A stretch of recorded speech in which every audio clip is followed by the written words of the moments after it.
Our government has released the report last week, and it shows what everyone in this room already knows, is that participating in hunting and the shooting sports is something that Australians love to do. It's not just great for their personal health, it's fantastic for Australia's economy. The report outlines that hunting and shooting provides over $2.4 billion to the Australian economy and employs over 19,500 Australians. It also shows that there are significant personal health benefits. Hunters and shooters are happier than the general population. They're also more active. So that is good news for the sports. We're not just good at it, we compete internationally, and it's always in our top 10 medalling sports of Olympics. So we're not just enjoying it there on the weekends at a community level, we're actually excelling at it on the international stage. And to talk about today, I think the reason we've all come together is to really rebut and debunk some of the prejudices that exist out there sometimes in the media and in broader Australian society about who law-abiding firearm owners are, what they do, and we're here to say we love our sport, we love participating in it with our families, and we're also great contributors to economies both at the local and the national. I represent 36,000 Victorians, but also I'm the junior vice president nationally. We're closing in on 200,000 members. Things have come out in this report that we know as people, as hunters and shooters, we know that we are a healthy lot. I may not look it, but we are healthier than the general population mentally and physically. It's good to see this report emphasise that. I would like to see the $2.5 billion promoted far more. It's a lot of money that the gentlemen around me here all represent members' clubs or industry, and we're all dependent on the good health of the shooting and hunting and so on industries. I thank Senator McKenzie for organising this survey, which in our minds only reinforces what we already knew, but now it's out in the public. Thank you. Well, I guess everyone here today is very proud of the community we're a part of and to promote the social, environmental and economic benefits of the shooting sports and hunting, and this report is a great platform for us to have that conversation with the Australian public. So, any questions? On that, why get the Department of Health to do this report rather than, say, the Productivity Commission or someone?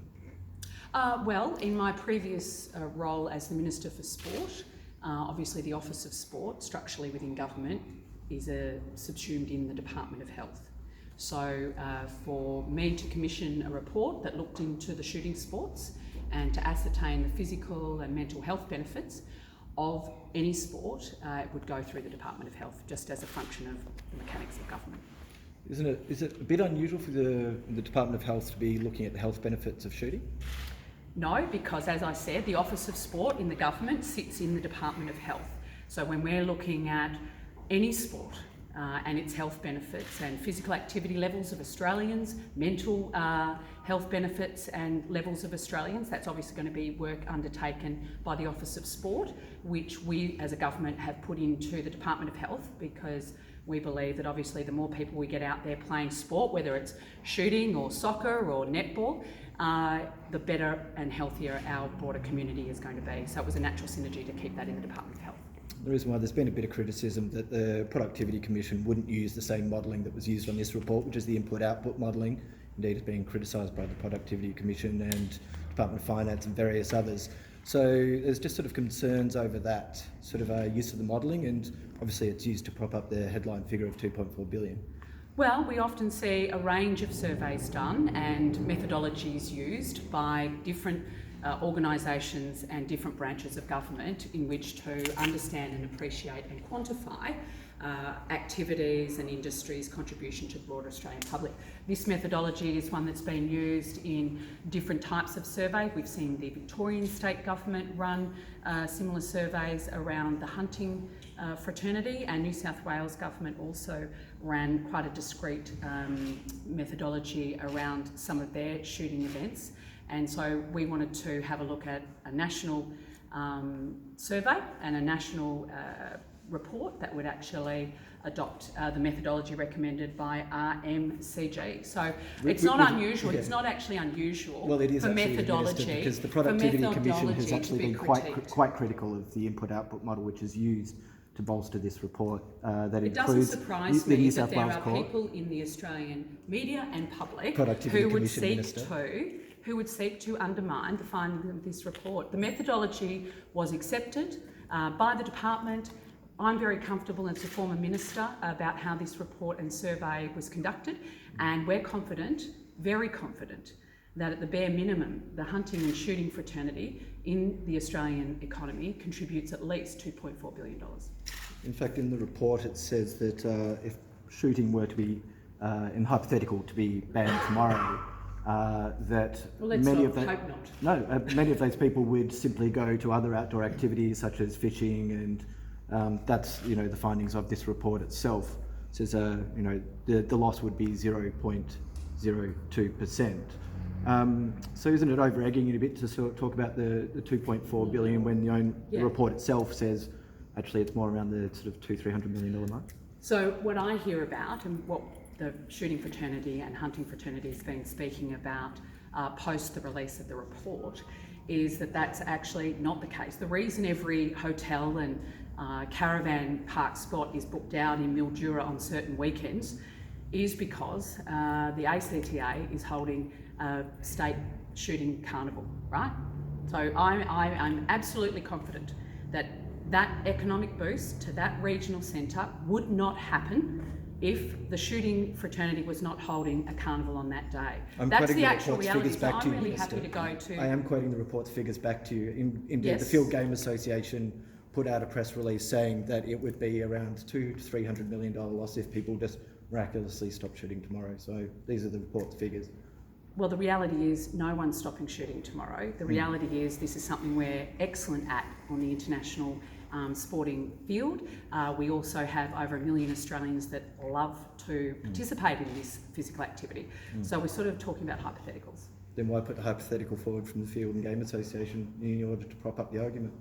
Well, I didn't write the report. The report is released. I'm glad. Yes, I did. And I'm really proud. I'm proud of the $2.4 billion that the report outlines is the minimum that the hunting and shooting sports contribute to the Australian economy. Look, I'll make this the last question. Obviously, there is a lot of lobby groups here in the room today, including SIFA, and SIFA has numerous connections to your office, Minister. Your former Chief of Staff worked for SIFA. Do you feel like there might be a worrying perception about your closeness to the gun lobby?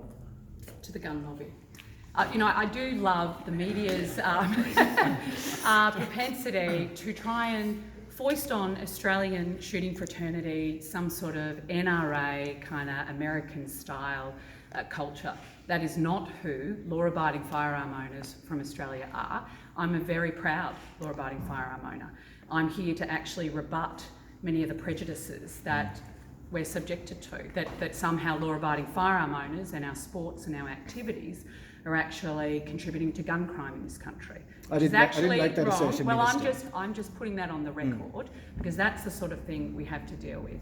So, I have many friends in this group. Some people I've just met today. I don't feel it's unfair. You're standing next to the head of Beretta in Australia, who is the head of SIFA, which is the main gun lobby in Australia, and our former coach of our Olympic shooting team. Absolutely. And so to assume that there is something,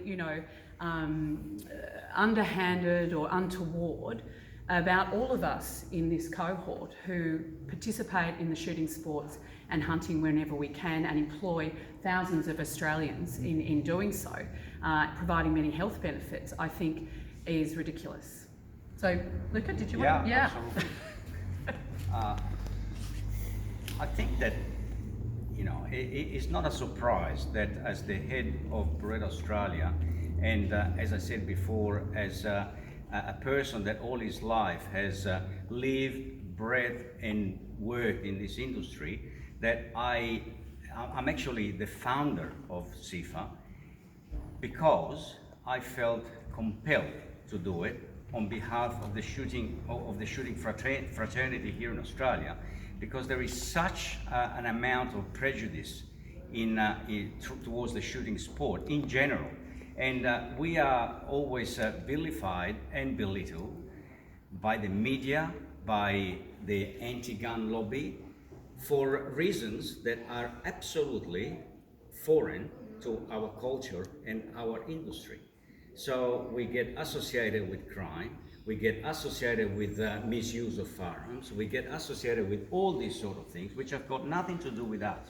So I really felt compelled to form a body that represented the industry and spoke on behalf of the shooting industry, and not only sit there and wait and hear all the time the anti-gun lobby coming out with their lies, because they're only lies and they're unfunded, and to vilify the shooting industry for no reason. So I thought it was the time to have another side of the story, and obviously having a minister that is a participator to the sport and also a friend of the shooting fraternity and community has been instrumental for us to be able to bring this word out in the public and put it on the public record. So I make no apologies for trying to defend this industry, and I will do so until my last breath. Could I just add something? I mean, if I was on a dock with fishing boats, you would not be criticising me for standing next to the head of the fishing industry. Nor if I was with farmers, would you be criticising that I was standing next to the food processing industry, the Food and Grocery Council, etc., etc. The fact that somehow, because an industry that employs over 19,500 Australians somehow involves firearms, legally and lawfully obtained and used and stored, is somehow an atrocity, I find really underlines the prejudice we're actually trying to highlight today.